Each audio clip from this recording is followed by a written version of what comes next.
Hello, Internet. Welcome back to Let Someone Show on Tuesday. I'm your host, Tim TK, joined as always by Ron Fortier. Howdy, all. Jose Fuentes. Hello. And Brent Larson. Hello to a few of you. Right, Yes. but the rest of you? Yes.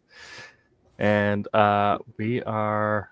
I'm checking some settings with our StreamYard because it's doing that weird thing where it dropped off of Facebook again, and I don't know if I have the login for the Silverline Facebook, so... Well, I know the admin hub or whatever said that there's going to be some changes that you can do this and that, and yeah. It took reading words, and I don't do that. Okay. Anyway, but hopefully it resolves itself. If not, we'll see that crew next week. I know this has been an ongoing issue too, and it sounded like it got fixed, and I don't think it did. So anyway, yes. Tonight we're talking about knowing when to stop working on a comic, or really any sort of creative endeavor. But this is not just giving something up, but also knowing when to call something quits, or knowing when to pivot, when to make changes. Kind of that moment of self-assessment when you can say that good is good enough, or that maybe this isn't what it needs to be, or maybe you should focus on something else and come back to it later. Or it could be also something you'll discover very early on in your creative careers. Something that I ran into is that you do not have the skill that matches your taste. So the story that you want to create is not the story that you find yourself able to tell truthfully, honestly, and accurately. And so you need to take some time, try something else, work in some different genres, and come back with that new skill set. So yeah, I don't know if we have any housekeeping. And then we are looking forward to the return of Dave whenever that happens. Amanda said, sounds like Pops had to drop a project 2 times. Right. We do have a crowdfund going on. We do? Okay, yes. Get that pulled up here.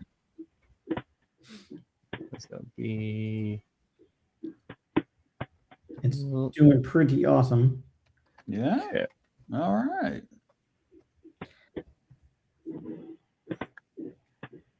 All right. Let's see. Where did we go? Oh, yes. Yeah. Okay. Yeah, so it's not a new release. It's a re-release, a remaster, if you will. Get this pulled up here.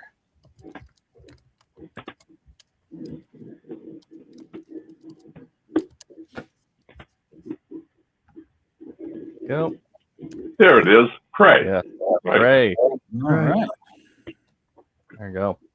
18 days to go. 18 days to go. It is almost completely funded. And again, this is don't even need to worry about this being a pre-order. This is a book that's been out for a little bit. It's just been redone in color because originally it was black and white. Which it still looked pretty cool in black and white. It did, yeah. But color, man. Yeah. It pops. Yeah.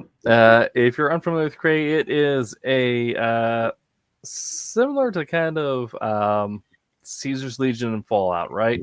It is a post-apocalyptic world with a little sci-fi where mutants and barbarian tribes have sort of taken over the wasteland. And you follow Cray, a young warrior raised by mutants and forced to live between 2 worlds, and trying to understand where his family fits into this, where his sense of honor fits in, as well as some very classic 90s, 80s style over-the-top action. I imagine Conan the Barbarian meets Fallout. That's kind of the vibe. There you go. Yeah. That works. Yes. That's a nice cover you got there, Jose, too. Thanks. Yes. Yeah. I did 2 of them. I believe it's one for the issue before that's rolled up into this as well. And then one for I think the last one, the 4th one, something like that. Yeah. Yes, this is I don't pay, again. I don't read. I'm told to draw pretty pictures. I draw pretty pictures. yeah. This is the trades. So if you place your order, you do get the entire series, or you can go back and pick up floppies, however you want to do that, or both if you want to have the covers on display. There you go.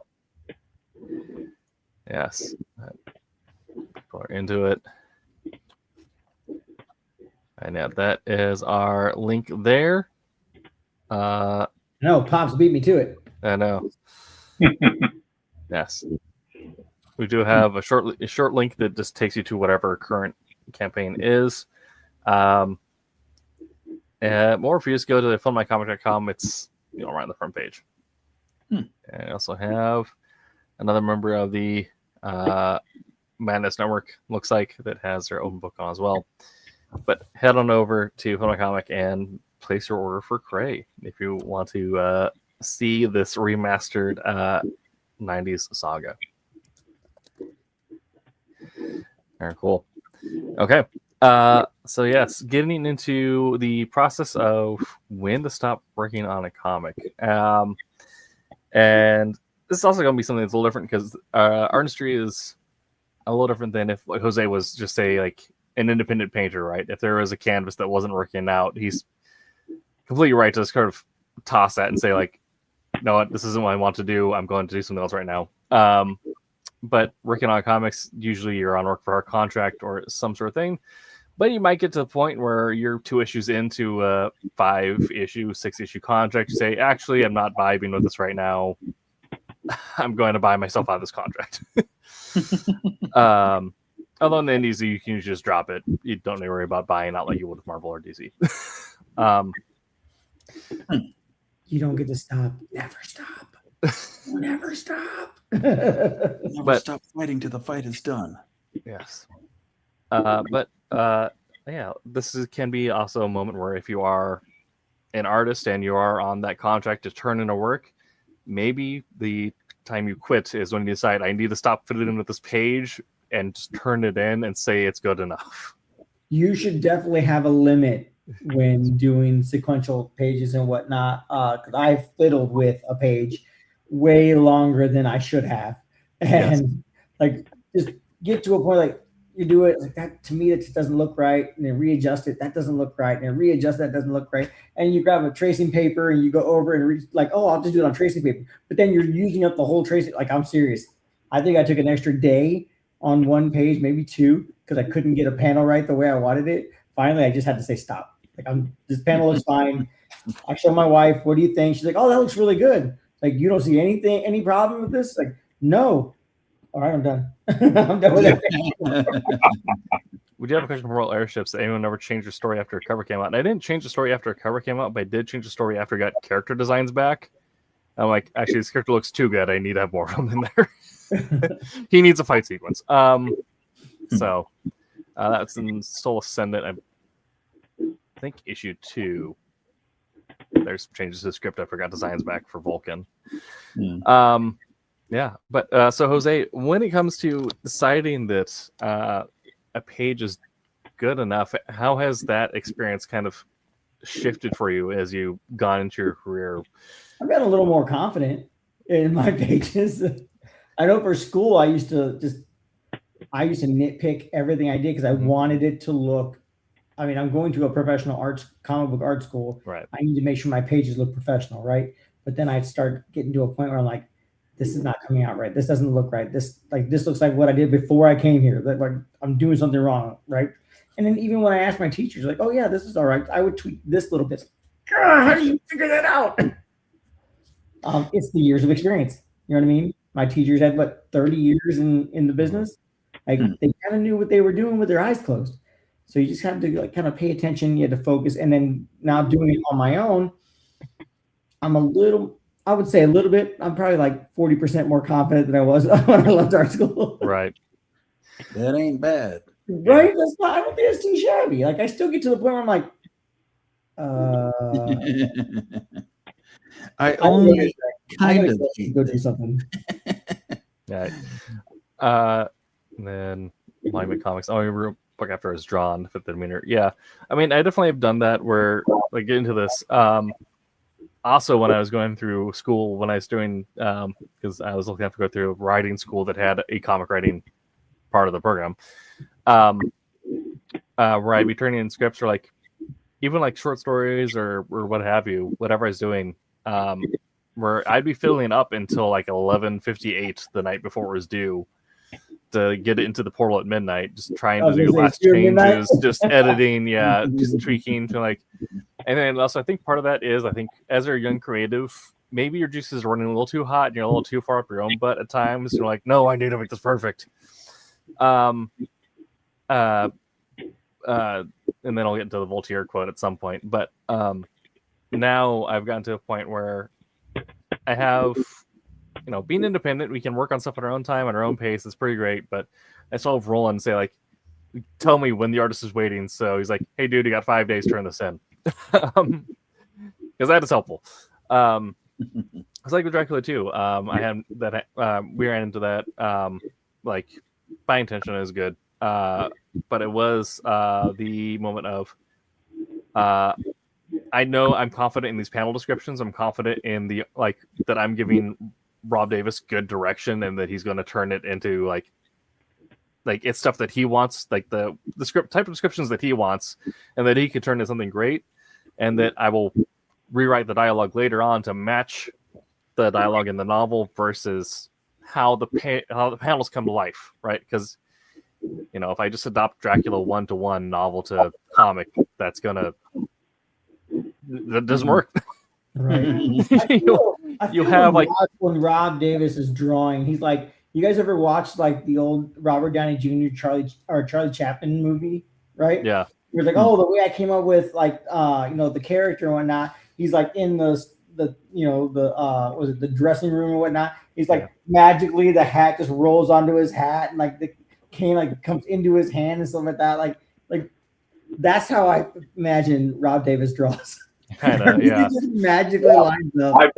I've sat next to him in many conventions, and where he's done commissions and sketches, and it just blows my mind because somebody will walk up to him and ask for some second tier comic character that neither of us has heard of. All right.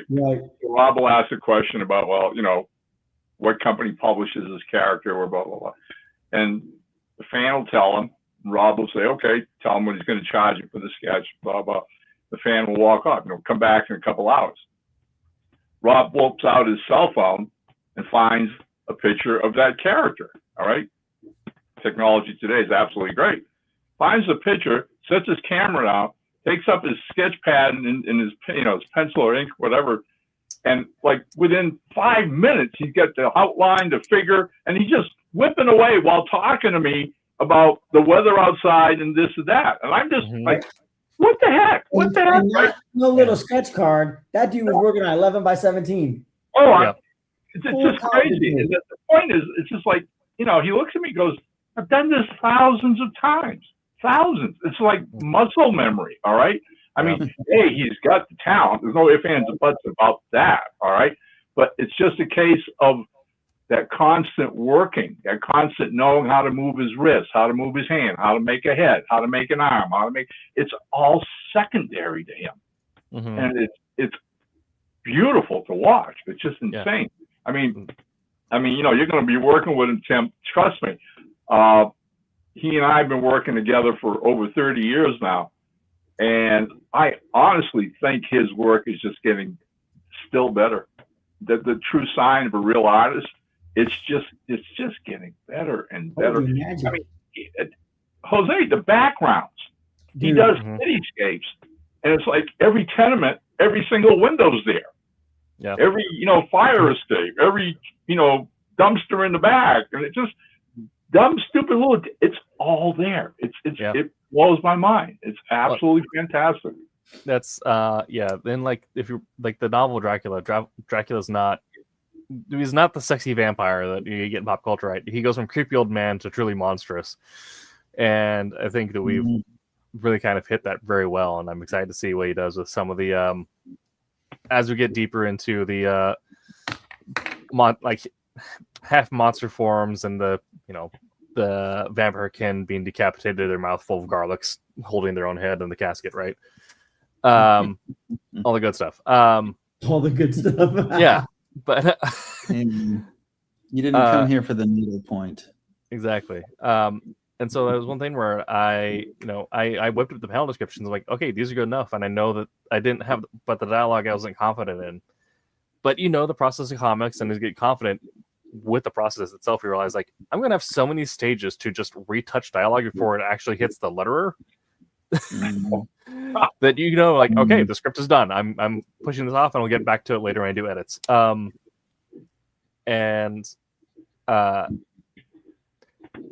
That's something that early writing career, I probably would have had a panic attack with, just be like, no, I need to it needs to be ready to hit the shelves as soon as I stop touching it. But in reality, even now, there's gonna be stuff that you stop touching and it hits final publication, and you still want to do touch-ups, but you just have to let it lie and move on to the next project.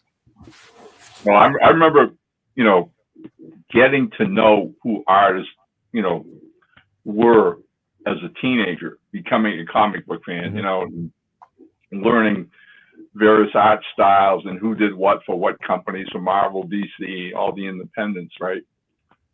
And as time went on, you begin to see those artists whose work was what I call super clean and sophisticated, all right? And we just have that amazing ability to draw. People like Russ Heat or Joe Cooper or Russ Manning, all right?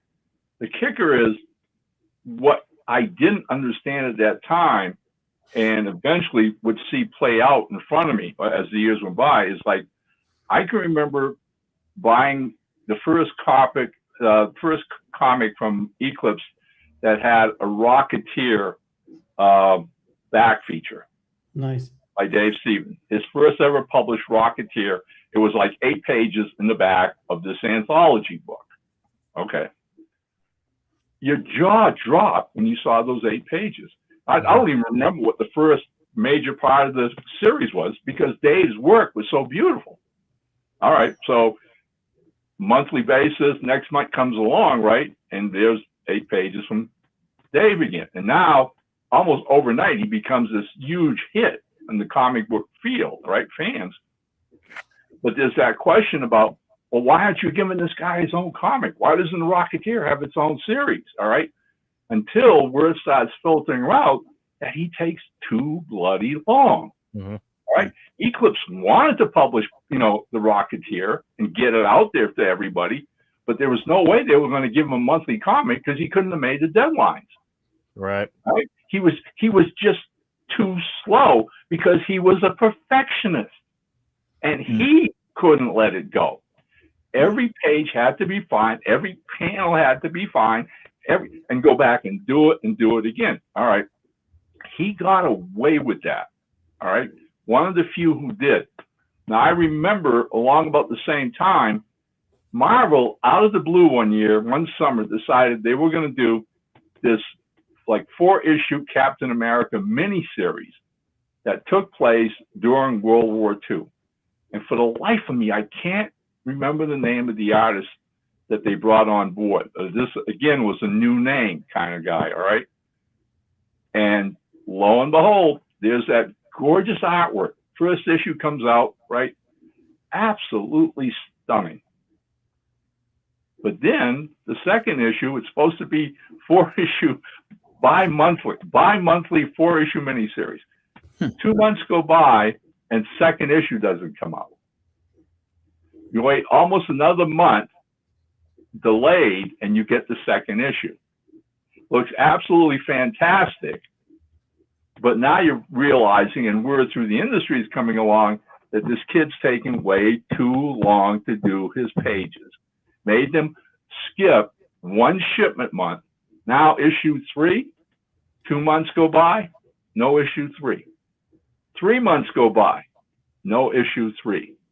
All right?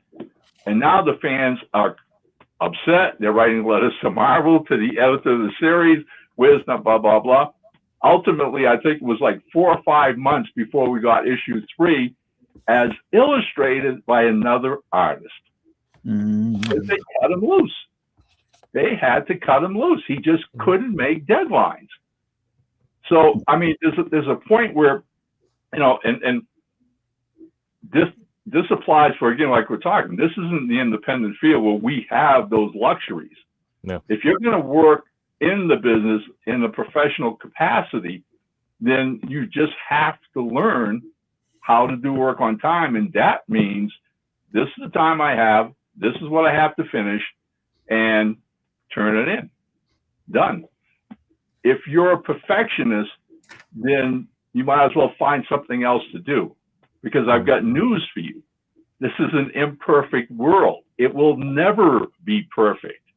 All right. It's like you were saying, Tim, Jose, you can publish this stuff, but months later you'll get it in print and you'll look and go, oh, I wish I had done this. Or, oh, that wasn't right. That's always going to be the case. Mm-hmm. The best thing as an artist, as a writer, you know, sculptor, or whatever, you can hope is that you continue to improve and circle this conversation around, like people like Rob Davis, who've been doing this for now like 50 years. And they do get better and better. But Rob doesn't miss deadlines. Mm. All right, this is it. Okay, this is what it is. This is the time's done. I turn the artwork in, move on to the next project. Yeah. And you have to learn that lesson. You also learn other lessons if you're working for a professional company.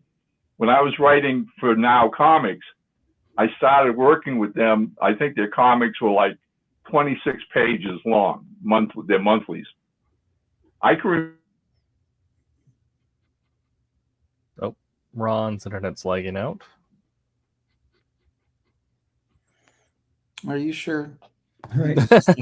Hard. Hopefully still has connection. Ron, if you can hear us, hopefully get you back here in a second. Yep. We'll see if Ron's internet drops out or if it's just a momentary thing. He's just looking for aliens. Is this looking? Yeah, deep in thought.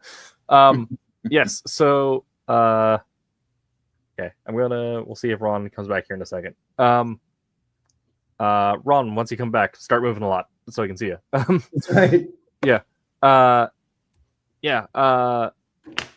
Come back to learning lessons. Something I alluded to at the start. Looks like his internet dropped. Okay. Hopefully he comes back.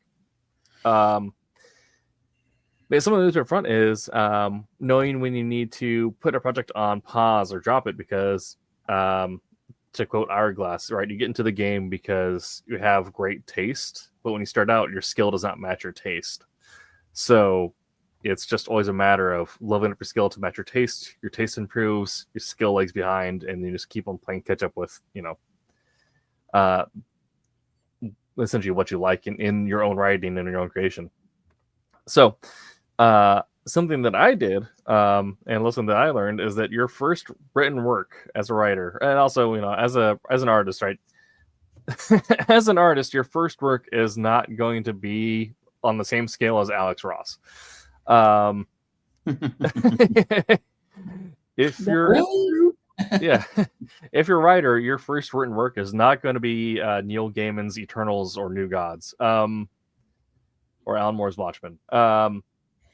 It's just not. You're going to write something that's going to be contrived. There's going to be a lot of trite moments, a lot of tropes, and your dialogue, it's probably going to be inconsistent. And your pacing is probably going to be a little wonky. And so, if you want to write something on the lines of something like Eternals or New Gods, where it relies a lot on dialogue and pacing being dialed into the panel, you make it to the point where you start working on it, get to page 5, 10-ish, and realize this is some hot trash. What was I thinking? And so, don't delete your pages unless you're like a manic depressive episode, which I've been there. But you set it down, you pause it, and then you go on and write something that matches more lines with what you can create at the moment, what is more immediately applicable to your skill set. And so, maybe you can write something that's more along the lines of, straightforward single line action, right? Or you have some good dialogue and you can do a good romance, but you lose the pacing when it comes to the action elements of it, right? There's actually a TED Talk recently you need to go back and watch where someone talked about how the best comic creators are ones who have worked. It's not defined by years in the industry; it's defined by the amount of genres they've worked in. Because think about it, comics encompass almost every genre even within one title, right? Spider-Man is science fiction, it's fantasy, it's action, it's romance, it's crime drama, yeah, all these things. It's family drama. There's elements of a sitcom to it. So taking time to kind of spread out and work you in different areas, try different storytelling techniques, work out different skills, and then come back to your big project and now reapply those. And it may be months have passed, maybe years have passed, maybe you've published 3 other books, and now you can come back and rework this one. That's actually how a lot of the best storylines end up getting made. Is someone starts it, they have a great idea, and then they're like, oh, I can't execute right now, I'm gonna go do this other thing. They end up getting picked up, blah blah blah blah blah, and then they come back, and then you get Infinity War, right? Right. So that was something that I ended up learning with fairly early on with some of my works. I don't know if Brent, you've had that same listen across writing and multiple mediums you have. Yeah, some. I've benefited from having writer friends who can shoot me straight on something. Kind of the rule of thumb, I think, when you're a creative, you're actually trying to do some kind of content creation that you plan to actually make a go of, instead of just like shoving it in a drawer and saying, I did that and I'm satisfied. If you're actually trying to get it out there, then getting it in front of people who understand story construction, who understand tropes and possible, dead spots in a script, and can tell you, and you can tell them that you'll accept what they say and not try to talk them out of it. I've had people ask for my feedback and then try to convince me that I was wrong in my reading of their work. I'm like, dude, yeah, don't do that. You don't have to take my suggestion, but I'm not gonna waste your time by being your cheerleader when what you seem to want instead is good feedback. So what are you trying to hear from me? The truth or a pat on the back? Right. Yeah.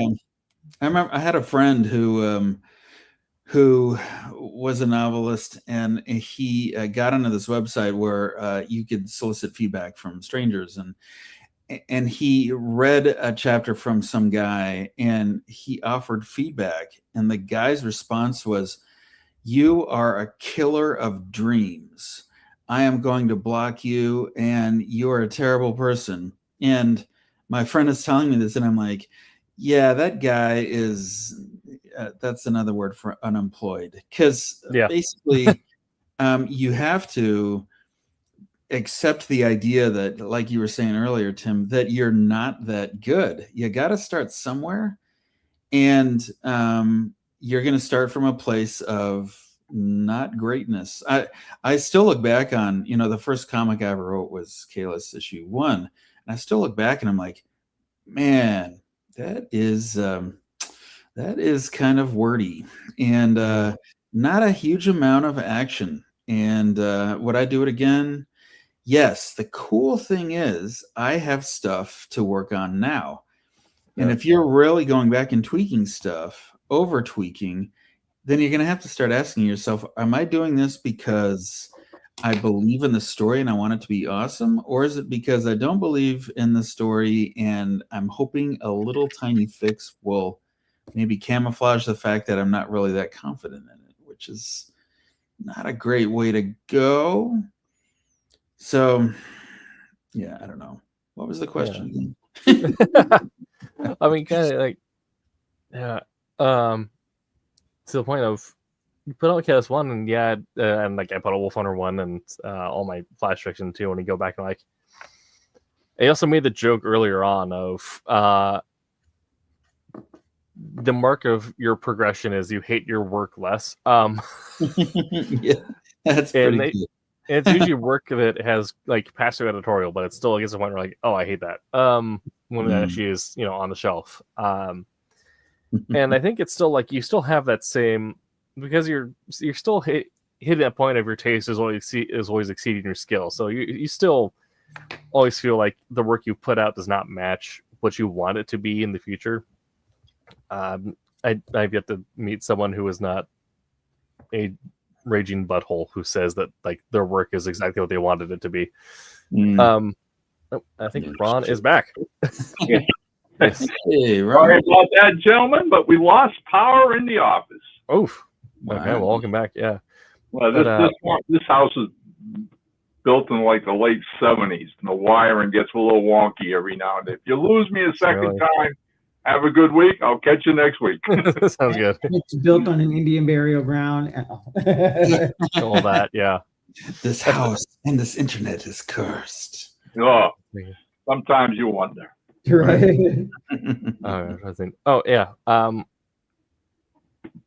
But I think you get to the point where, because your taste is always exceeding your skill, you still have that same almost dislike for your work after it comes out. But it's not. But your relationship with it changes from straight up hating it to, okay, what can I learn from what I don't like about how this turned out?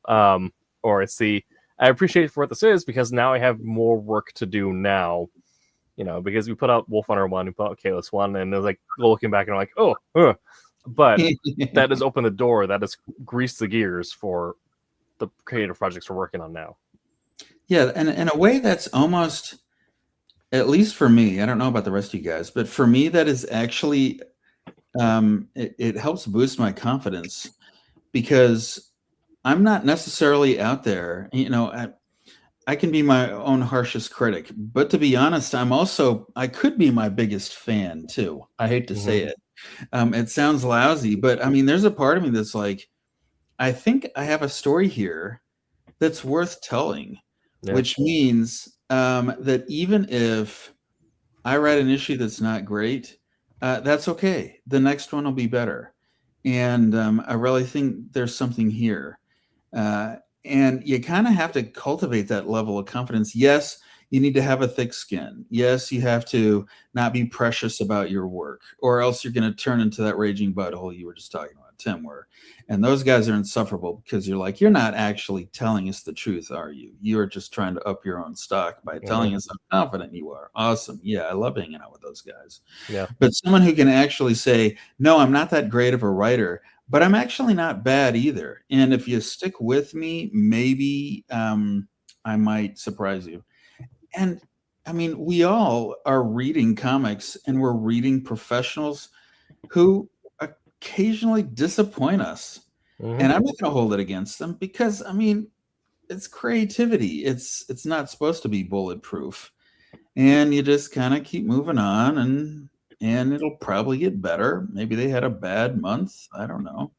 And that's just kind of the nature of creating, is you do your best, you get better, you seek input, but you don't necessarily take every piece of input you got. And hopefully you get better as time goes on. And that's probably the best you can hope for. And that ain't bad. So, yeah. I mean, not at all. The thing with writing, especially, is you go one hand or the other. Okay, write prose, to me, is the tougher of the two because you're out there by yourself. You're naked, okay, and nobody else. That's you, okay. And yeah, you become your own worst critic. Most of the stuff you're writing while you're writing it is crap. It sucks. Blah blah blah. Trust me, short stories and novels are a pain in the ass. I've always loved comics. I wanted to get into comics. I didn't realize that synergy of working with another creator who speaks a visual language. And suddenly you're not alone in that arena. You've got somebody who's got your back. You're honest, and vice versa, all right? So it's the two of you against the world. And believe me, that little bit of a difference is huge because, you know, part of what you just said, Brant, I was listening to, there aren't all that many things I go back to in all the stuff that I have published, especially comics, and go, wow, that was great. That was awesome, or whatever. Most of the time, I've got a critical eye to it. I'm more impressed with the artist and the work that, you know, they did on my scripts and elevated my scripts 100 to 1. Recently, though, my good friend Jeff Butler, who I did the Green Hornet with, got it in his head a couple months ago to take the last thing that we did together, which was a 4-issue miniseries featuring the original Green Hornet from the 1930s and 40s called Sting of the Green Hornet. And he started reprinting, scanning, and putting on Facebook a page every single day. He's going to do the entire miniseries online for people who've never seen it, okay? Well, I'm seeing it every day, right? And all of a sudden, I'm like looking at these pages and realizing right off the bat how beautiful Jeff's work was. It was by far the best thing he did. We worked together for like 3 years. And that was, again, the last project we did together. And every single page is just gorgeous. At the same time, I'm reading them, and it's like, who wrote this? This is good. This is really awesome. Well, yeah, part of why it's so damn good is because Jeff kept inspiring me with his artwork. All right? I mean, every time I would write a script for the next issue, whatever it was, you know, after seeing what he'd already given me. And yeah, I had to up my game. I totally had to keep upping my game. And it shows in that series, all right, to the point where that's why I love this. And just another of the millions of reasons why I love comics, because you feed off each other. You get a good artist, all right, he is going to elevate your scripts. And believe me, when you realize that, you don't want to give him or her anything less than the best you have. Never mind that people are going to read it later, okay? First, your first audience is your partner, all right? I need to inspire that artist. If I can't do that, then what the heck am I writing? Mm-hmm. I mean, kind of what, oh shoot, well, I lost it. Oh, but yeah, and something that also I had this thought in the bottom of my head when Bert was talking about how it gives us a moment to also be your own biggest fan, which I think you do need to be. You need to have the hardest skin, and then also realize that you need to give yourself as many chances as possible because no one else is. But yeah, when you go back and you look at like your first published work, or you look at those other creators that have let you down, or you see them put out a story like, well, that's some weird choices put there. But then you have to have that thought of, well, crap, if that passed editorial, then I have all the shots in the world. Oh, yeah. Yeah. Yeah, exactly. Yeah.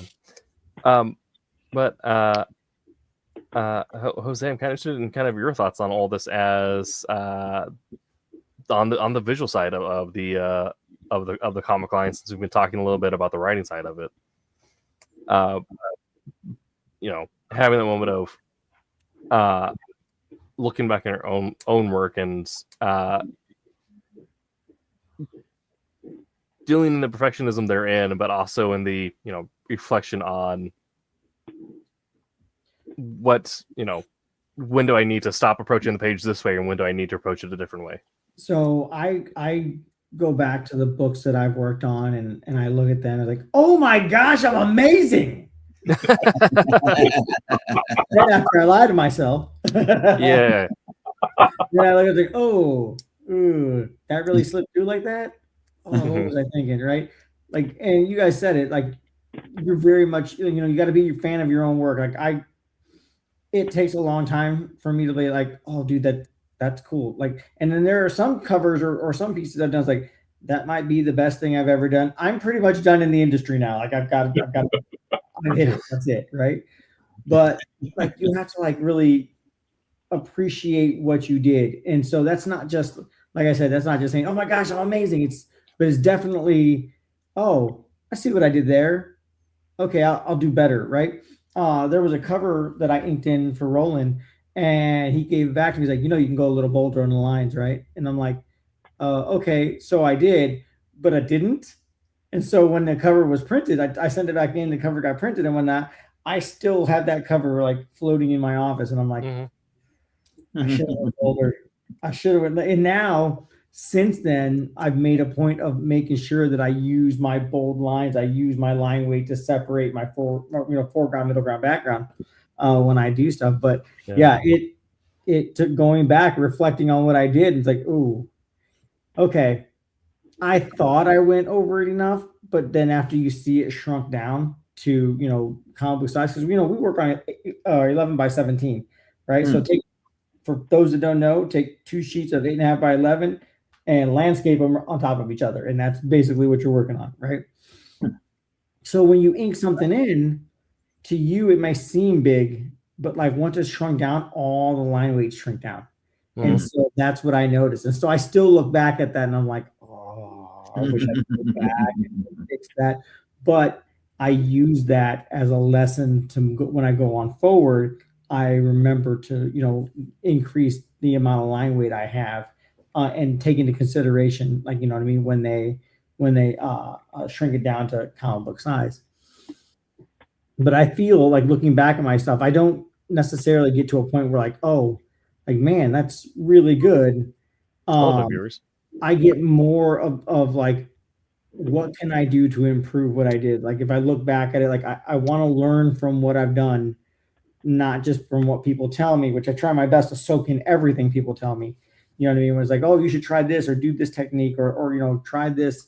It's like, okay, like this is what I would have done different on your page. Like any critique I get, like I learned early on that come into it with a thick skin and be willing to just absorb everything. Like if someone that's been in the business and tells you, oh, dude, you should have corrected this, listen.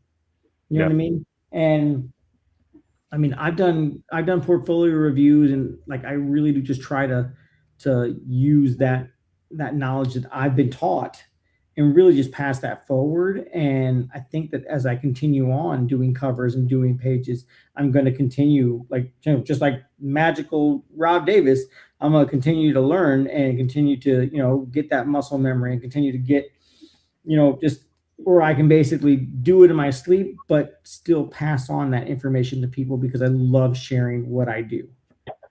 Yeah. I mean, that's something that I've always tried to do.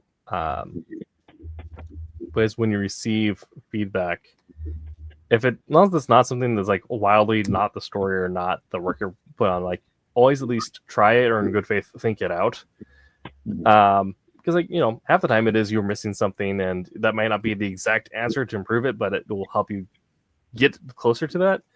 Or it could be something you save another copy of your project and you try that change and you're like, no, that's stupid, and you go back. But at least you have thought about it again in another way and have tried to incorporate more perspective into your work. Yeah. So I'm interested in, Jose, if you ever had a moment where when you're working on a page or working on like a panel or something, and you hit it where you're approaching it in a certain way and it's not working, or whatever reason it's something isn't fitting, what are some of the telltale signs of you need to stop and re-examine the page or change the approach? If I have to erase so when I do my roughs for pencils, I do them digitally. So I have all my lines rolled out on my template on my iPad, and then I'll go over the script, and on the script I'll thumbnail out how I think the panel should look, or how I'll try my best to like do it in order. So if I have to flow, something like in regards to like flowing the eye, across something, or if I think turning it into a double page spread would look better. Obviously I hit up the writer, and it's like I've done it for Wes. Like dude, can I change this a little bit? Can I tweak this up and make this like this? Because I think it would look cooler. He's like, oh yeah, no problem. Like I haven't had anybody tell me no yet, but I do like to ask permission first. I know there's a whole, It's better to ask for forgiveness than ask for permission. I am not a proponent of that. I want to make sure that if I'm doing something, the writer knows what I'm doing, so there's no confusion whatsoever, right? So if I get to a panel, and even after I've roughed it out digitally, I start, I'll print it out and then I'll start on a nice clean sheet of paper in Lightbox and then do all the fine detail stuff. If I get to a panel or whatever that just bothers me, then I'll erase it and redo it again. If I've erased it like 2 or 3 times, I'll go back to the rough, and I'll because I can change the perspective in it, like just create a new panel. You know what I mean? Make that one, cut that one out for a second, make a new one, and then change my perspective on it to see if that something would make it look better. Then all I can do is just print out that panel, put it up under there and then recorrect it. But like for me, I have to at least erase it like 2 or 3 times before I go back to the rough. So Jose, ask you this question. Sure. Again, this is from working with a lot of different artists over the years, a lot. All right. And one of the things I try to do when I'm working with an artist I've never worked with before is establish some kind of rapport, get to know each other, right? And one of the few things I'll throw out there initially in some of the earlier exchanges is, do you have preferences, i.e., are there things you don't like to draw as opposed to the things you like to draw? Right? So give me a heads up to the effect of, well, man, I hate crowd scenes. Right. Because if I know that going in as I'm writing something, I'm not just going to start throwing all kinds of crowd scenes at something that I know he or she doesn't like to draw, right? But at the same time, my question to you is this. You get to know yourself as an artist the more you work, all right? And it's just what you were telling us about, all right? How you feel things are right or wrong to what you know, okay? Do you understand and recognize those weaknesses you have as an artist? And is there a tendency to shy away from them and say, I won't draw this because I'm not good at drawing it? Or do you tackle it head on? I think that depends on what it is. Like doing obsoletes, doing sci-fi stuff, I kind of just jump at it because sci-fi, even though it's, you think tech, like advanced tech and whatnot, you can still make it organic. You can still make it, a little more curved lines. Was it in the 60s or so when they were doing like a lot of sci-fi shows, even like the Batman 66, you know what I mean? Doing that. If you notice, like the Futura they used for the Batmobile was like a prototype car. Even that has like some really nice sleek lines on it, even though it's all boxy and whatnot. But like that look, and it's not quite Art Deco. It's called something else, where everything was like in homes, like you had like the fireplace, but it was like the cone looking fireplace, the circular thing. I mean, everything was smooth lines. And when you do sci-fi stuff, you kind of want to, for me anyway, I want to take that into the future. Like we have reverted back, but it's still all advanced, right? So I can still be real close and keen on it. But when it comes to more modern stuff, like more current stuff, the one thing I really hated to draw, which is really funny, were water towers, like on buildings, because I'm like, those are so good because they're cone, like cylindrical with a cone top, and I have to try and make that look like it has depth and dimension, and I want to punch myself in the face. And here Pete is over here going, "Oh, I love drawing water towers." Like, I'll slap you across your British face. Like just going, oh, dude, I love them. Like, I love drawing water. Like, I hate you, Pete. I hate you so bad. I hate you so much, right? But then going back to New York, like honestly, like for New York City Comic Con, I started taking pictures of them so that I can try and better draw them. And Angelo has water towers stuff drawn in Cat and Mouse Vipers on 1 and 2, right? And so I kind of had to jump in on those because I was inking it in. So I took that as an opportunity. Like, if I've already got to ink them in because he's penciled them in, I better learn how to do it. And I'm still working on it. I'll be honest. It's some people are like, it's easy. To me, it's not for some reason. It's a shape. Like I can't quite make that shape happen in my head onto Interesting. right. So, but for like growing up, it was buildings. I hated drawing buildings, but I didn't really understand perspective until I even going to art school. Like I was 40 years old when I started art school. Even going to art school, I didn't really understand perspective. And we had a teacher that was basically like, "Oh, hey, here's how I've drawn perspective. Now draw that." And we're like, "Show us how to explain to me, right? You're not explaining anything." And we went through some issues in school, and we ended up getting Fernando Ruiz to come in and teach us perspective. He's like, "Well, what do you guys having trouble with?" And like half of us raised our hands, like perspective, like dude, for real. And so like he just I think on the dry erase board, he's just like, "Yeah, that's easy. Watch." I'm like, right. Holy cow! So like. It helped. Like after that, then it became a matter of the details on the buildings. Like I need to learn to do this because everything can't just look like a box with extra little rectangles in them, right? There's got to be there's ledges and ridges where all the stinking pigeons go, and so there's got to be spots for that. Right? It's got to be architecture, and the architecture in New York is based off of like older buildings for a lot of them. Even the newer buildings that are built. Like you have like the glass buildings that go up near the Javits and whatnot, but like even the older buildings have it, or the newer buildings will have a retro, like older style to keep everything consistent across all the buildings that have been there, right? And it's really interesting once you understand, hey, I should pay attention to these, right? And so that's kind of where I'm at. Not necessarily like to answer your question, I guess they may take me a minute to realize that, hey, I should probably learn how to do this, but I always end up jumping at it to try and make sure not that I master it, but that I have a working understanding of how to do it and make it not look like a 9-year-old penciled the comic book page. Does that make sense? Right. Well, kind of like how we talked about, maybe like setting aside a script you're working on because you realize that like you're not in your game and working on some other stuff and then coming back to it.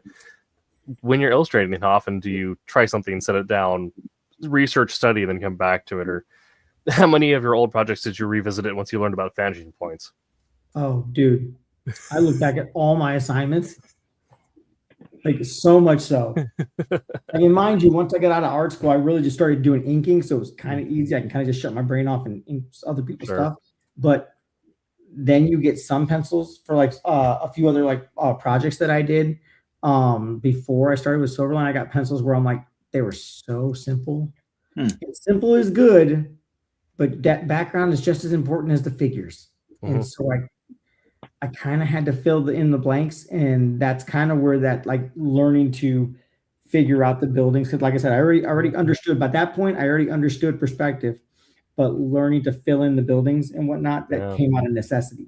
You know what I mean? And there's been a couple projects where I'm like, I don't think I'm the guy for that. Like I don't know if I can pull that off, especially when someone's as specific, like a writer has specific ideas. And like, I had a guy come up and ask me, he's like, I'm looking for an artist, but I want a more like retro 60s style artist. I'm like, so like EC Comics and stuff like that. Like, we're talking about like that or further back, like more dark. I don't understand what you're going for. And so like he really wanted the style of the characters and buildings and the builds to be like more in the 60s. I'm like, oh, I mean, I can do that. I do have other stuff going on, but I don't think I'm the guy for you. But I did suggest a couple other artists that, I think would might work for that project. You know what I mean? I think, hey, I think their style or they're more flexible in what they can do. You know what I mean? I think you might want to check them out. Here's their email address. Here's their, social medias. Check them out. Yeah. I'm all for sharing the love if I can't do it.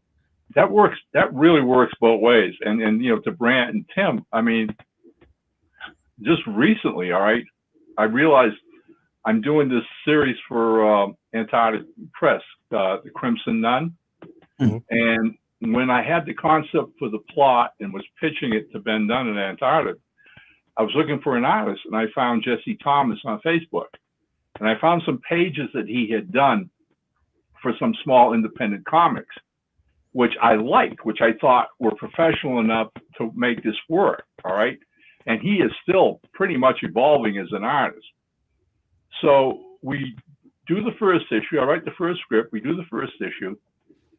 And I see the work he turns in and realize intuitively that he is a guy who does a lot of what I consider intimate visual storytelling. All right. I mean, yeah, he draws, the full scenes and the backgrounds and all this, but there's a sensitivity about his figures, which I absolutely love. And by the end of that first issue, it affected the way I wrote the second issue. All right. I mean, this is still an action adventure series, but I find myself being more aware of the dialogue and the concept of what I'm doing with the principal character because of Jesse's artwork. Nice. All right. He is influencing the way I'm writing it by the way he draws. That's cool. Okay, well, I guess last question here. Has anyone here ever truly abandoned a project? Yes. No. Absolutely. Yeah. I have as well. What was sort of the deciding moment where you realized, like, this should not see the light of day?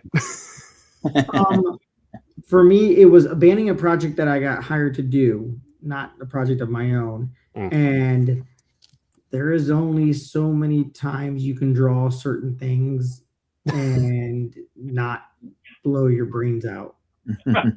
And I got like 48 pages in, and I'm like, I can't work on this anymore. Like, I'm sorry. Dude, that's pretty far. It was a 96 page book, I think. And that's fine. Like, but yeah, I got so far on it, and it was a subject matter at the beginning I was okay with, but by the time I got to page 48, I'm like, I just we can get to be too much. So that's why when we do our Transformers smut book, we're capping at 14 pages. That's right, 14 pages. Yeah.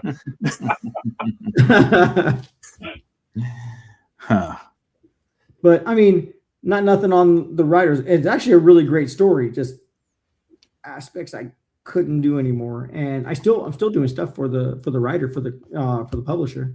You know what I mean? So we have found ways around having me do other stuff, and so like he's a good friend. I've known him for years. He's a great writer, and every time he needs something filled in, it's like, hey, do you have time to color this book for me? Yeah, dude, no problem. You have time to do this? Yeah, no problem. Like, we'll work it out. So I mean, that's one of the reasons, like, why I abandoned projects as well, is that same core reason, but for a different aspect of it, is that, one of the reasons why I would recommend you do drop a project altogether is that it no longer reflects who you are or who you want to be as a creator. Right. And, sometimes when you're just writing something, either the characters or the way it's shaping up just escapes you, and it's no longer the story that you want to tell, or you realize that you can't bend it into the story you want to tell and still have it function. Like, there's going to be elements that are missing or details that just don't work out. And so it's like, well, okay, I'll find a new way to approach a story and just abandon the project as it is. And there's some things to be said too. I mean, it's easier when you're a writer, but you can just say, this isn't working right now, but I'll come back to it. And it'll it'll continue to percolate. And then I'm kind of a firm believer in the idea that if an idea is really good, like I had a friend who was writing down ideas left and right, and till he had like cabinets full of them, and he asked me what he should do with them, and I said, you should burn all of them. And the idea being, if anything was really good, then your brain would refuse to leave it alone. And that's when you might have something. And if you're working on something and you run aground, okay, just bench it for a little while. Come back later. You may be hit by some kind of inspiration, and you'll have a new idea for it. Yeah, 100%, Grant, 100%. I mean, yeah, there was myself. I mean, a few years back, I started writing this adventure pulp novel. Had an idea, thought it worked well, started writing it, got what I'd say about halfway through. I was looking at like a 60,000 word book, and got like into about like 30,000 words, and just came up dry. Just 30,000 words, and I wasn't happy with it. I had a good launch. I had a good start. I had good characters. It was working okay. And then one day it was like, it's really not working. Whatever I'm going to do isn't going to pull this off. Frustrated, I put it away. I just stuck it in the file and let it go. Moved on to comics and doing other things, okay?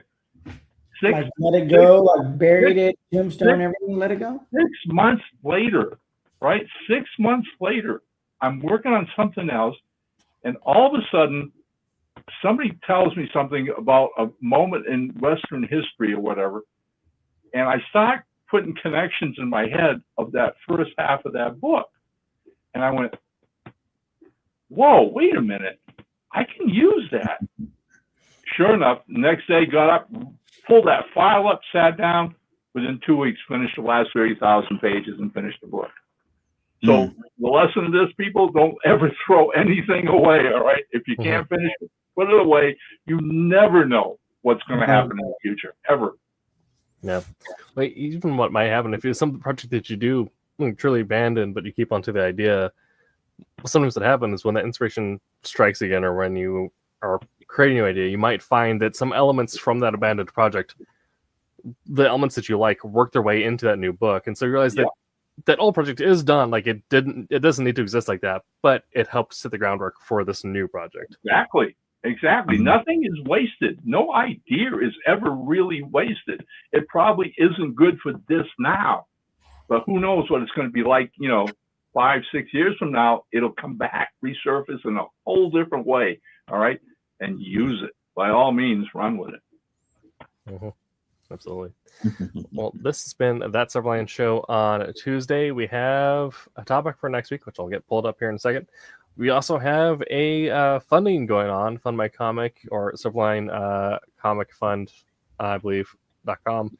Something like Silverline Comics Crowdfunder.com, or head over to Fund My Comic and just look on the first page for Cray there. This is a remix of a classic 90s action sci-fi story, and now done in eye-popping Technicolor. Nice. It's a good story. I do enjoy it quite a bit. All right, next week.